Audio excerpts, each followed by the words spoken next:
Chairman, I think it's pretty clear that Republicans have called us in today to oversee one of the biggest ripoffs in American history. We already know what this plan actually means. It's trillions in deficit finance tax cuts for the wealthiest in this country. $880 billion in cuts that will decimate Medicaid.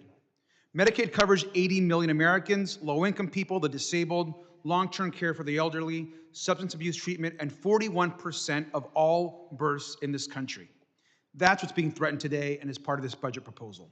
And that's not all, of course. There's an additional $230 billion in cuts that also threaten food assistance.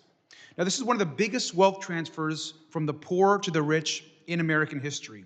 And it comes at the same time that Donald Trump is destroying our economy with a crazy and erratic tariff agenda. It's a complete ripoff for the American people. Now, we should believe in a country where we take care of each other, where billionaires and big corporations pay their fair share, where everyone deserves food, health care, and an affordable place to live.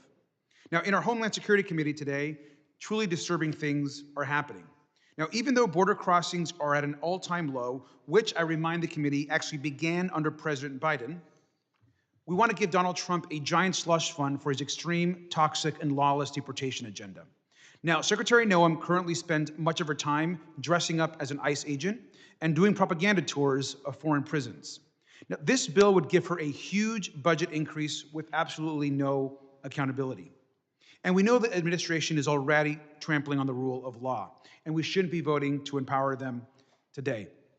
I want to begin by also, under unanimous consent, introduce into the record a poll from Fox News showing that Donald Trump actually now has a negative approval rating on immigration. Mr. Chair? So ordered. And why is the American public turning on the president on immigration? It's because the president is now destroying our due process system in this country.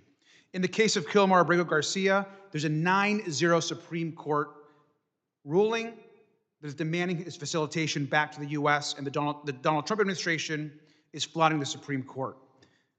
Of course, they've admitted they made a mistake, and yet they still refuse to bring him back. In the case of Andrew Romero, who came to the border seeking asylum because he was fleeing persecution for being gay, he came to his appointment at the border that we gave him as a government, and then was taken to a foreign prison with no due process. This is not the country that we should be proud of in this system of immigration. We now have evidence that Donald Trump is deporting people with no due process. He's willfully denying and ignoring the Supreme Court.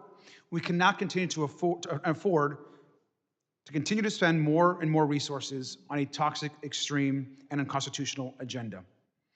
Everyone here supports border security.